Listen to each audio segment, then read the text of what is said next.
लाख रुपए का था, 8 लाख है। अस्सलाम वालेकुम। तो आज मैं आपको बताऊंगा कि किस तरह से आप एजेंसीज के फ्रॉड किस तरह से करती हैं और आप इनके फ्रॉड से कैसे बच सकते हैं। मैं वीडियो क्यों बना रहा हूँ, वीडियो बनाने का मकसद सिर्फ इतना है कि मेरे साथ बहुत ज़्यादा भाइयों के कॉन्टैक्ट्स हुए अभी कुछ पिछले दिनों में, जिन्होंने मुझे बताया कि हमने फ़लाँ इस तरह से फ़लाँ जगह पे फंस गए हैं, तो फलां बंदे हमें इस तरह से जान से ही हो गया, दो नंबरी करनी या किसी बंदे को बताना कुछ, इधर आके आगे आपको कुछ मिलता है, तो जाहिर सी बात है आपके साथ बंदा वो फ्रॉड ही कर रहा है, दो नंबरी कर रहा है। तो पाकिस्तान, इंडिया, नेपाल, बांग्लादेश, लेकिन इसमें सबसे हाईएस्ट जो रेशियो है वो किस मुल्क के अंदर आती है?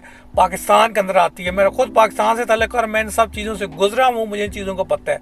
अब इनसे बचना कैसे? और आया एक और बात करूँगा कि जो कतर और बहरीन की भर्ती होती है कि आया इसमें भी फ्रॉड होता है तो किस हद तक होता है, और एजेंसीज आपसे किस तरह से पैसे निकलवाती हैं वो भी आपको बात क्लियर करूँगा। और कब पैसे देने हैं, किस तरह से पैसे देते हैं वो भी चीज़ बताऊंगा, क्योंकि ज़्यादातर मेरे भाई क्या कर देते हैं, पैसे दे देते हैं, बाद में पैसे आपको मिलते हैं, लेकिन मिलते किस तरह से आपने फायदे करें जी, किसी को 8 लाख या 10 लाख एडवांस पे कर दिया ना, फिर वो क्या कहेगा जी, किसी महीने 1 लाख दे दिया, किसी महीने 2 लाख दे दिया, किसी महीने 50,000 दे दिया।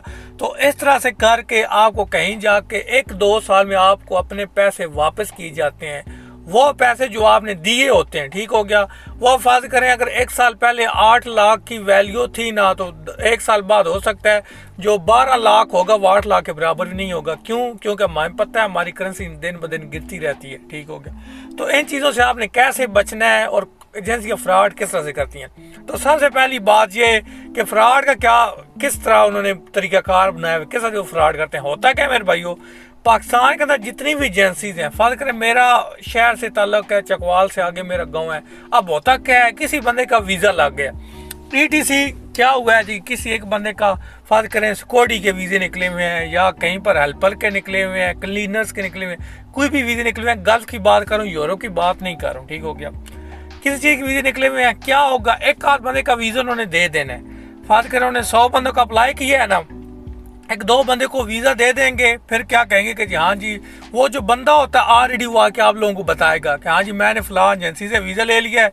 तो आप भाई क्या करते हैं, आप लोगों की अपनी गलती होती है, बिना जांच पड़ताल किए एक बंदे को वीज़ा दिया है तो आप सब लोग भाग पड़ते हैं, ठीक है जी ये एजेंसी ठीक काम कर रही है जी, हम इससे जाकर वीज़ा ले लेते हैं जी, इसको पैसे देते हैं, इतने अरसे में काम कर लेगा।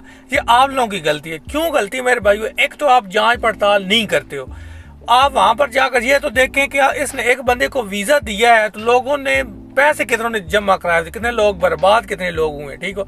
आपको बस एक चीज़ दिखाई जाती है कि हमने इसको वीज़ा दिया, आपको ये चीज़ नहीं बताई जाती है कि लोगों के पैसे कितने की जमा हुए। दफात करें, हो सकता है 400 लोगों के पैसे जमा हुए हों और वीज़ा एक का आया हो, और वो एक बंदे का करके जहाँ पर एक का वीज़ा आता है ना, 100 बंदे और उधर आके फंस जाते हैं। इसलिए ये आपका काम बनता है मेरे भाइयों कि जब भी आप किसी एजेंसी के थ्रू भी आप जाते हैं, आपका काम बनता है सबसे पहले आप चेक करें, एक बंदे पे ना रहें, ठीक हो गया, आस पास से चेक करें, वैसे अपने तौर पर जांच पड़ताल करें। कोई बात नहीं है, हफ्ता 10 दिन महीना लेट हो जाएगा, आपका वीज़ा डिले हो जाएगा, महीने बाद आए, 2 महीने बाद आए, लेकिन पहले एजेंसी का देखें कि उस एजेंसी का क्या सिस्टम क्या है, वो किस तरह से काम कर रही है, आया वो ज़्यादा बंदों का काम कर रही है या ज़्यादा लोगों से फ्रॉड कर रही है। एक चीज़ ये क्लियर होगी, कभी एक बंदे के ऊपर नहीं जाना कि एक बंदे को मिल रहा है तो हमें भी वीज़ा मिलेगा।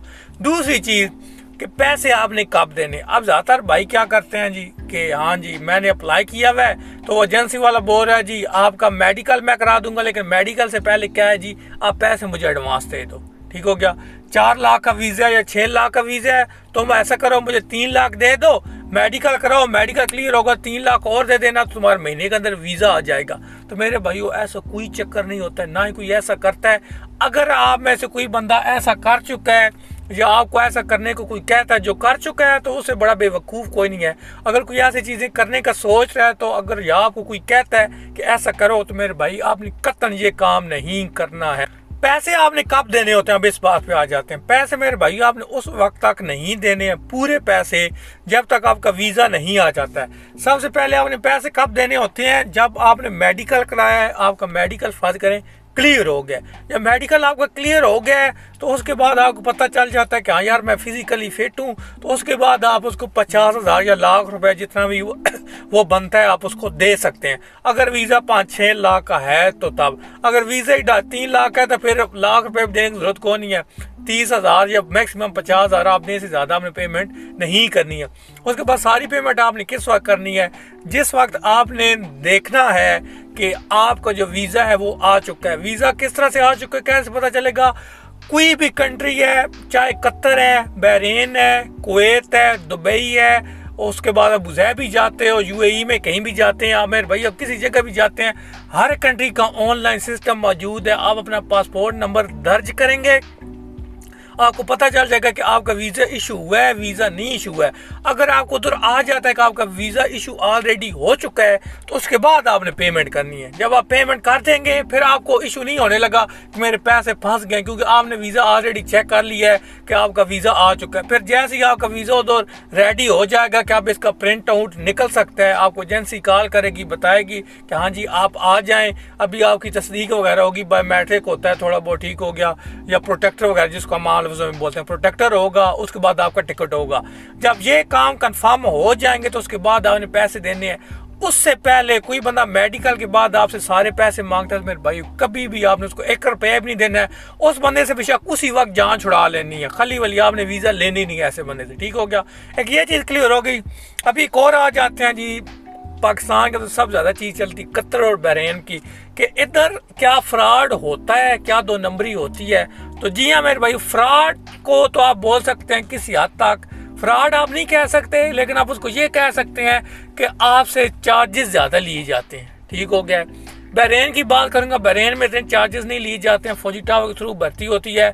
आज के दिन भी 2.5-3 लाख रुपए कुछ भी नहीं है। 2.5-3 लाख जो रुपए है ना बाहर जाने के लिए कुछ भी नहीं। हम बाहर होते हैं, हमें पता है।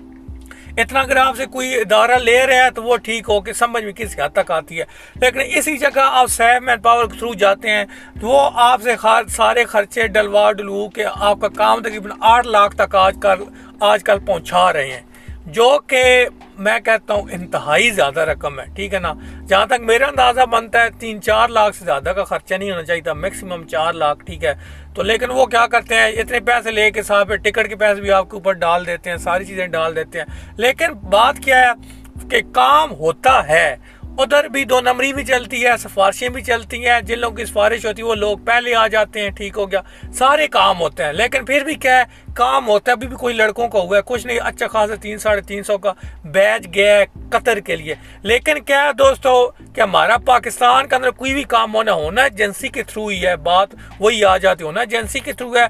लेकिन क्या है, आपने अपनी आंखें खोल कर, कान खोल कर, ठीक है ना, ध्यान से पहले जांच पड़ताल करनी, उसके बाद ये अप्लाई करना है। और वजह क्या, एजेंसी इतने पैसे लेती क्यों है? पाकिस्तान के अंदर बेरोजगारी बहुत ज़्यादा है। किसी बंदे का कहीं भी काम होता है वो कहता है चल यार खैर है 150 दे कि मेरा काम हो रहा है मैं करवा लेता हूँ। ठीक है ना, जहाँ पर काम फात करें 100 रुपए में हो रहा होता है ना, हम उस काम को बढ़ा के 1000 रुपए पर ले जाते हैं। कौन लोग ले जाते हैं? हम ही लोग ले जाते हैं। क्यों? क्योंकि हम लोग क्या कहते हैं, पैसा देते हैं, ठीक है यार खली वली मेरे बंदे का काम हो रहा है या मेरा काम हो रहा है ना, दूसरों की खैर है, अपना काम निकलवा लेते हैं। जिसकी वजह क्या होता है, एक वो रेट सेट हो जाता है। फिर उसके बाद जो भी बंदा आता है वो कहते हैं हाँ जी पहले वीजा फाइल कर 100 रुपए का था जी, अब 1000 का है, पहले लाख रुपए का था अब 8 लाख है। ठीक हो गया। इसलिए अगर आपने इन चीज़ों से बचना है, कुछ करना है, तो मेरे भाई इसका एक ही हल है, जब भी किसी भी एजेंसी में जाएं सबसे पहली बात यह है कि उसको चेक करें कि वो एजेंसी वाकई ठीक काम कर रही है।